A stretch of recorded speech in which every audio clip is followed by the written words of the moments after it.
नर्मदे हर. बघा नर्मदे हर. आम्ही आहे ना आता आहे ना मी आता सापुद्रा पर्वत आहे ना, हा सापुद्रा पर्वत आहे ना आम्ही सोडत आहे आज. आणि आज आम्ही जंगल सोडणार आहे. ही परिक्रमावाशी हा परिक्रमा रोड आहे. हा परिक्रमा रोड आहे. हा रोड नव्हता त्यावेळेस ना 5 दिवस वाढत होते, कारण आपल्याला रोड थोडासा घाट चढ माथा असा वर हे बघा असा चढ माथा उतरून आहे ना खाली यायला लागायचं. खाली वर चढ आणि पूर्ण हा सापुद्रा पर्वतची पहाडी. आणि एक असं एक 14 किलोमीटर उतार आहे. पूर्ण 14 किलोमीटर टोटल 22 किलोमीटर आहे. 22 किलोमीटरमधले आहे ना 22 किलोमीटर वर चढलं आहे मातासर आहे ना 12 किलोमीटर, तिथून काय वर 8-9-10 किलोमीटर, म्हणजे टोटल मातासर हा 22 किलोमीटर आहे. आणि हे आदिवासी लोक राहतात. या आदिवासी लोकांचं एक बघा एक हा तुम्हाला जो आहे ना पुढं हा तुम्हाला जो डोंगर दिसतो ना, ह्या डोंगरावरती पूर्ण तूर आहे. हे तुरीचं बी आहे. हे तूर म्हणजे तूर लावलेली आहे. ही पूर्ण तूर आहे.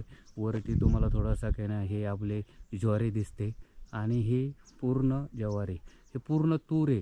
पार अख्खा पूर्ण डोंगर तुम्हाला आहे ना हा तूर आहे. या लोकांच्या जमीन बघा, हा डोंगर आहे. याच्यात काय पाणी भरायचे, कसं भरणार? पाणी भरू शकत नाही, काय नाही. हे पूर्ण तूर आहे. ह्यांच्या जमिनी अशा आहेत इथे. म्हणजे हे आपण आहे ना आता गुजरातमध्ये आहे. ते गुजरात लागून आपल्याला जवळजवळ आहे 12-13-15 किलोमीटर झालेले आहे. आता 14 किलोमीटर खाली उतरायचं. पूर्ण 14 किलोमीटर खाली उतरायचे. 14 किलोमीटर हे अशा आहे ना, हे छोट्या पिकअप येते फक्त, बाकी मोठी गाडी येत नाही इथे, फक्त पिकअप येते, मोठी गाडी येत नाही. हे स्कूलवाले आहे, ते सर्व स्कूल आहे. हे बघा हे भरून चाललेले आहेत. आणि हे बघा हे तुम्हाला दिसतंय का, हे बघा हे तूर आहे. हे पूर्ण डोंगरावरती आहे बघा. एक म्हणजे कुडून आहे, तुम्हाला दाखवतो एक उभं राहून बघा. ही तुम्हाला बघा ही जी जमीन कशी आहे यांची, ही जमीन पूर्ण वरपर्यंत आहे बघा. आणि ही वरपर्यंत जमीन आहे बघा. हे यांची जमीन अशी, याच्यात तूर लावलेली आहे. ह्याच्यामध्ये त्याच्यात झाडी आहे सागाची, हे ते अशा यांच्या जमिनी. आणि ती जमिनीमध्ये एकच पीक येतं. आता ही आल्याच्या नंतर पहिलं काय घेतलं यांनी, त्याच्यात आपल्याला काय याच्यातमध्ये तूरच दिसते मला, बाकी काही दिसत नाही. आणि थोडासा तिकडे आहे ना त्याच्या एक आपण म्हणतो ना ज्वारी, ती हे बघा हे असं आहे. आणि हे सापुद्रा याच्यात आदिवासी हे वर पण आहे ना त्यांच्या अशा जमिनी, पूर्ण डोंगरावरती अशा जमिनी आहेत. आणि ह्या जमिनीवरती त्यांचा तो उदरनिर्वाह चालतो. आणि बाकी त्यांना आहे ना इथे हे जे आपण जे शेळ्या बकऱ्या यांचं दूध तर काय हे लोक विकत नाही, कारण दूध इथं डेअरी नाही आहे. डेअरी नसल्यामुळं इथं दूध घालायचं कुठं कोण दूध न्यायला येत नाही. गाई हे ते घरीच त्यांचा यांना वापर करतात, घरीच खातात. आणि इथं ते शेळ्या बकऱ्यांवरतीच त्यांचं चालतं. हे विकतात शेळ्या बकऱ्या. हो का, नर्मदे हर. हे बघा तुम्हाला म्हणलं ना, हा पूर्ण हा जो पहाड आहे ना, हा पहाड चढायचा आहे.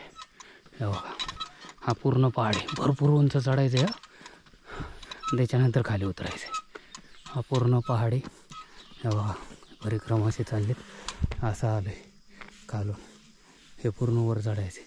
रस्ता चांगले असल्यामुळं, नाही तर रस्ता नव्हता त्यावेळेस लई कठीण परिस्थिती होती. 15-15 दिवस लागायचे परिक्रमा. मध्ये थांबून काहीतरी बालभोग घेऊन थोडासा हे लोक द्यायचे. नर्मदे हर. हे बघा हा चढ आहे बघा, गाडी कशी आलेली आहे. पूर्ण चढ आहे. आणि ह्या चढांवरती आल्याच्या नंतर आपल्याला संत गजानन महाराजांचा आश्रम आहे हे बघा. आणि हे आश्रम आहे गजानन महाराजांचा. आणि पूर्ण खालून आलो आहे. आणि हे सापुद्रा पर्वत आहे. या पर्वतामध्ये संत गजानन महाराजांचा आश्रम आहे. झरवानी गाव आहे. या झरवानी गावात संत गजानन महाराजांचा आश्रम आहे. हे रत्नागिरीचे आहेत. गणिगनाथ बोते संत नर्मदे हर.